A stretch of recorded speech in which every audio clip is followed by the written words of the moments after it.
We've moved the goats, we are cleaning out the pen, and we are getting this whole area ready for planting. This is a huge plot with lots of potential. Let's get it going. You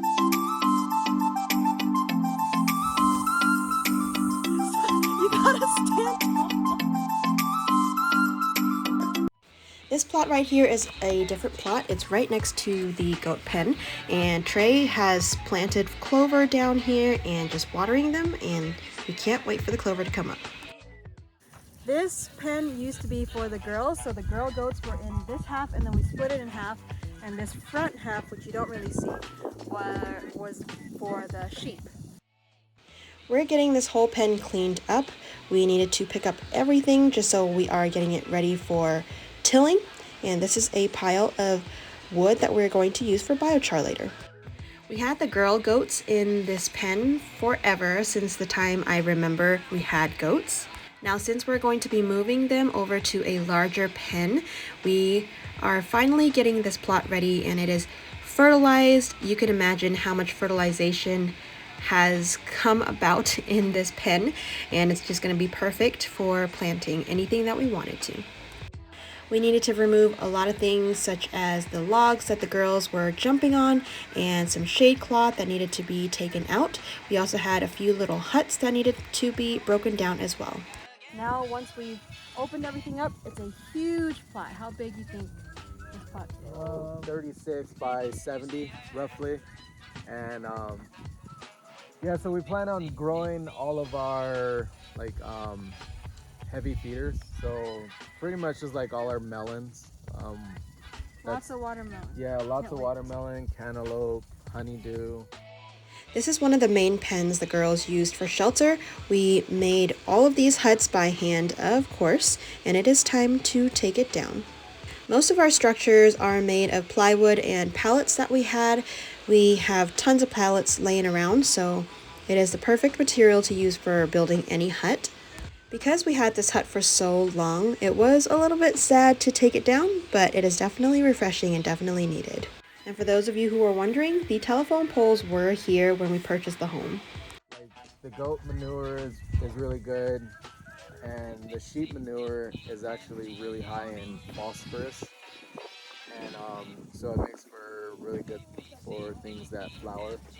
When we first purchased the home, we intended to build a barn here, and that's what the telephone poles were here for as well originally. You can see our pallet wall that was on the right side of this video, and yeah, we had every intention of building a barn here, but we ended up having to take care of a few things, so we weren't able to finish the project. It's very unfortunate, but maybe one day. We also have the wall here, Right. which also gives a lot of shade if needed too. Yeah, and I'm thinking we'll trellis up it with cucumbers. Kind of hesitant to do it because not only will it make it hard to harvest, but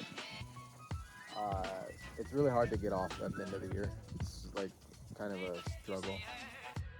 We also had to break down the feeding trowel, I think it's called.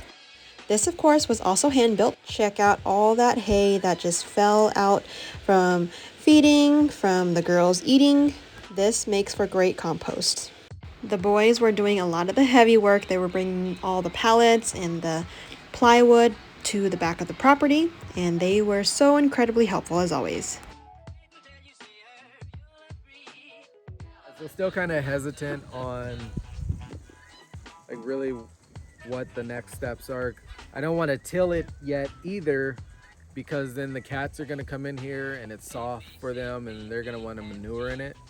So we have a little bit of time to kind of come up with a plan on what needs to be done next, and then yeah, just go ahead and execute.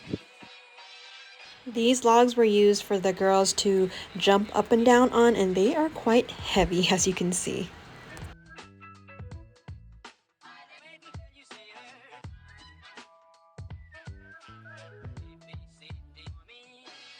All right, one more log, and this tree was sort of dead and dry when we first moved in, but we've had it here for the longest time as well, and it's time to move it.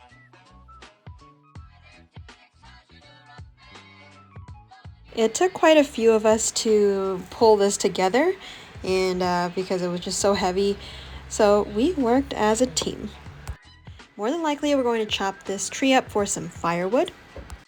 We had to make a pit stop because Emmanuel got some dirt in his shoe, so I was here helping him. Alright, back to work. Let's pull the rest of this tree out.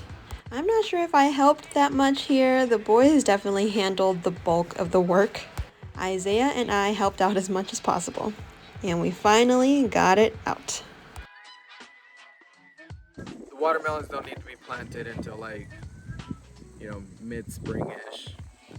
They do take quite a time to grow before they're ready for harvest, but I don't know, we'll see. Yeah, that's the plan. Next step is to till, then irrigation. I would like to get some biochar in the ground also, and so that'll go in during the tilling portion of it. And yeah, then after that it's just like figuring out how we're gonna like trellis everything up, or just grow the watermelon right on the floor. Yeah, so that's pretty much that. We cleared pretty much everything out except for the feeding trough. The boys are going to dismantle that on their own time as sort of like a side project.